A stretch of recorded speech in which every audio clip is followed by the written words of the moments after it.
सम्मानित रविशंकर जी, दीपक कुमार जी, रवि गुप्ता जी और विभिन्न राज्यों से आए हुए इंफॉर्मेशन टेक्नोलॉजी के साथ जुड़े हुए सभी सम्मानित अधिकारीगण, आईटी सेक्टर में काम करने वाले वैज्ञानिकगण, टेक्नीशियंस और जो ई कॉमर्स है उससे जुड़े हुए सभी सम्मानित व्यक्तित्व, बहनों और भाइयों, मुझे आप सब से मिलकर बहुत खुशी है और मैं आप सबका उत्तराखंड में बहुत बहुत स्वागत करता हूँ। इंफॉर्मेशन टेक्नोलॉजी के में आए हुए भारी बदलाव ने दुनिया को पूरी तरीके से बदल दिया। जो दुनिया हमको पहले बड़ी भारी लगती थी, बड़ी विस्तृत लगती थी, अनअप्रोचेबल लगती थी, एक रहस्यमयी लगती थी, अब ऐसा लगता है कि वो सब हमारी मुट्ठी में कैद हो गया है। मगर एक तरफ तो ये स्थिति है कि जिनका कंट्रोल नहीं था, जिनकी अप्रोच नहीं थी, उनको अप्रोच मिल गई, उनका नियंत्रण आ गया विज्ञान के ऊपर, टेक्नोलॉजी के ऊपर। मगर दूसरी तरफ इसके यूज के साथ डिस्पैरिटीज भी बहुत बढ़ गई है। एरियाज के बीच में भी बढ़ रही है, लोगों के बीच में भी बढ़ रही है, यूजर्स के बीच में भी बढ़ रही है। उसको पाटने के लिए बहुत जरूरी है कि हम इसका सिंप्लीफिकेशन करें, इसका सरलीकरण करें, ताकि आईटी पर हर किसी का दखल हो सके, हर किसी की पहुंच में हो सके, कोई भी उसको सरलता से यूज कर सके। आज ऐसा हो नहीं रहा, कोशिश की जा रही है। बेसिक बुनियादी तौर पर सूचना एवं संचार के आदान प्रदान में आप सरकार से ग्राहक को भी जोड़ना चाहते हैं कि व्यावसायिक दृष्टिकोण से जोड़े, आप सरकार से सरकार को भी जोड़ना चाहते हैं और आप सरकार से व्यक्ति को भी जोड़ना चाहते हैं। मगर ये एक सैद्धांतिक वर्ग हो। हम आज अपने राज्य के अंदर जब लगभग मैं समझता हूँ हम लोग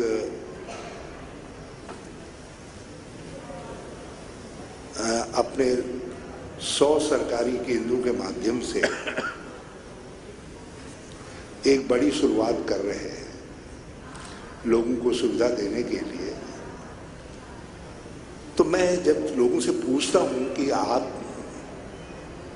इस तक कैसे पहुंच पा रहे हैं, आप इसका यूज कैसे कर पा रहे हैं, तो लोगों में आज भी बहुत बड़ा संकोच है। और मैं समझता हूं कि इस क्षेत्र में जो काम करने वाले लोग हैं और विशेष तौर पर जो पब्लिक लाइफ के लोग हैं, ये उनकी जिम्मेदारी है कि लोगों के सामने जो ये संकोच का पर्दा है उसको हटाने के लिए काम करें, लोगों में इसके यूज के लिए एक जोश पैदा किया जाए, लोग आगे आए, उसका उपयोग करना चाहे, जो हेजिटेंस है, जो हिचकिचाहट है, उसको दूर किया जाए। जब हम आज कोशिश कर रहे हैं नौफन के माध्यम से कि हम अपने सभी ग्राम पंचायतों को जोड़ेंगे, ब्लॉक हेडक्वार्टर से जोड़ेंगे और ब्लॉक हेडक्वार्टर्स को डिस्ट्रिक्ट हेडक्वार्टर से और डिस्ट्रिक्ट को स्टेट से जोड़ेंगे, तो एक आदर्श स्थिति दिखाई देती है कि हम इस कनेक्टिविटी को डेवलप करेंगे। मैं अभी आईटी सेक्रेटरी को सुन रहा था, उन्होंने कहा कि हम हरिद्वार की सारी ग्राम पंचायतों से ये शुरुआत करने जा रहे हैं। बहुत अच्छा है, मेरी शुभकामनाएं हैं उनके प्रयास के साथ। मगर मेरा इतना ये सलाह भी है उनको कि वो इसके लिए लोगों को सेंसिटाइज करने का काम, लोगों के ऐसे सोशल ग्रुप पैदा करने का काम करें जो एक दूसरे को मोटिवेट करें, ताकि हम इन सर्विसेज का बेहतर तरीके से उपयोग कर सकें, बेहतर तरीके से उपयोग कर सकें। मेरा कहने का अर्थ ये नहीं है कि आज उपयोग नहीं हो रहा। जो नई जनरेशन है वो साइंस से भी है, वो टेक्नोलॉजी पर हाथ रखना चाहती है, उसमें आ रहे प्रत्येक परिवर्तन को देखना चाहती है। मेरी एक छोटी पोती है, वो मुझको हर हमेशा जब भी मुझसे मिलती है तो एक नई जानकारी के साथ आती है और मुझसे पूछती है, क्या जानते हो आप इस चीज़ को? जब मैं उस सर खुजलाने लगता हूँ तो कहती, फिर वो ताली बजा करके कहती है कि देखो दादाजी को कुछ आता ही नहीं है।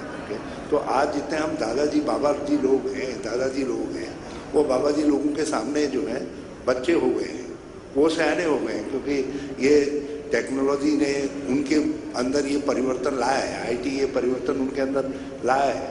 मगर इस परिवर्तन को उस जनरेशन के साथ भी जोड़ना जरूरी है जो मुझ जैसी जनरेशन है, जो एजिंग जनरेशन है, जिसको इसको यूज करना है, जिसको अपनी लाइफ में, अपनी रूरल लाइफ में, अपनी सोशल लाइफ में इसका उपयोग करना है। उनको कैसे हम कस्टमाइज करें, कैसे उन लोगों को सेंसिटाइज करें, ये एक बड़ा सवाल है। और मैं समझता हूँ जो गवर्नमेंट से जुड़े हुए लोग हैं, हमारा सबका दायित्व है कि हम मिल करके इसका जवाब खोजने का काम करें। हम तो बहुत छोटे राज्य हैं, उत्तर प्रदेश, हमारे तिवारी जी बैठे हुए हैं, बहुत बड़ा राज्य है। हम वहाँ भी आ रहे परिवर्तनों को बड़े गौर से देख रहे हैं। हम चाहते हैं कि हम छोटे राज्य होने की जो हमको सुविधा है उसका लाभ उठाएं, उस कोशिश में लगे हुए हैं। अब इसीलिए हमने वाईफाई आज एक नया स्लोगन जैसा हो गया है, बल्कि अब तो कमोबेश एक पॉलिटिकल स्लोगन भी हो गया है। जिस नेता को कुछ नहीं मिलता तो मुझे बड़ा अच्छा भी लगता है और कभी कभी परेशानी भी होती है। पहले हमारे एमएलए हमारे पास हाई स्कूल मांगने आते थे, हॉस्पिटल मांगने आते थे, सड़क मांगने आते थे। हमारे ज़माने में यही होता था, पानी वानी मांगते थे या बच्चे के लिए नौकरी मांगते थे। अब वाईफाई फैसिलिटी मांगने के लिए आते हैं, कहते ये करो करो। बल्कि मैंने एक आधो एमएलए साहिबान से कहा, मैंने कहा भाई न तुम जानो इसको न मैं जानूँ। बोले साहब हम और आप जाने न जाने, लेकिन एक पूरा क्लास है जो इसके पीछे खड़ा है, उसके लिए हमको ये सुविधा चाहिए। तो हमने निर्णय लिया अपने राज्य के अंदर कि हम just to begin with Haridwar से करेंगे ताकि कुंभ में ये फैसिलिटी मिल सके। फिर हम मसूरी, नैनीताल, रानीखेत जितने हमारे टूरिस्ट डेस्टिनेशन हैं उनमें जाएंगे। और हमारी ये भी कोशिश रहेगी कि अगले एक डेढ़ साल के अंदर हम अपने सारे डिस्ट्रिक्ट हेडक्वार्टर्स को वाईफाई फैसिलिटी से कनेक्ट करने का काम कर सकें।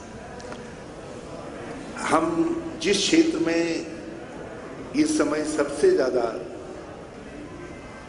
हमको टेक्नोलॉजी की ज़रूरत है वो है, हम प्रकृति की में जो बदलाव आ रहे हैं उन बदलावों से लड़ने में कैसे टेक्नोलॉजी हमारी मदद कर सकती है, उनका सामना करने में हमको किस तरीके से एम्पावर करने का काम कर सकती है।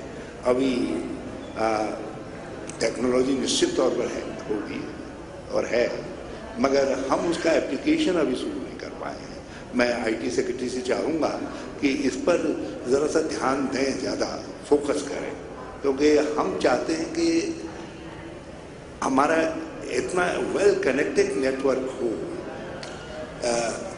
कहीं भी कुछ भी प्रकृति का बदलाव आ रहा है या उसके कारण कहीं कुछ हो रहा है, कुछ घटना घटित हो रही है, वो हमारी जानकारी में हो और हम उसकी रेमेडी हमारे पास हो और ताकि हमारे जैसे जो राज्य जो है इस समय क्लाइमेट चेंज की मार को झेलने का काम कर रहे हैं, वो बेहतर तरीके से इक्विप हो सकें, उससे लड़ने के लिए उनको तैयार हो सकें।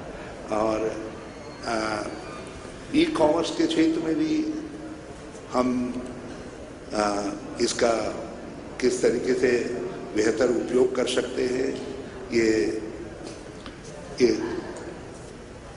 आगे आने वाले दिनों में हमारा विश्वास है कि हम इस क्षेत्र में भी अच्छा करेंगे। कुल मिलाकर के ई सर्विसेज का अर्थ है कि एक बेहतर सरकार बनाने में, एक बेहतर सोसाइटी बनाने में कैसे टेक्नोलॉजी हमारी मदद कर सकती है। और मैं समझता हूँ आप सबकी उपस्थिति से इस दिशा में हमको भी मार्गदर्शन प्राप्त होगा और हम उसका पूरा फ़ायदा उठाने का प्रयास करेंगे। मैं आप सबको यहाँ आने के लिए पुनः धन्यवाद देता हूँ और आपके डेलिब्रेशंस के लिए आपको ढेर सारी शुभकामनाएं देता हूँ।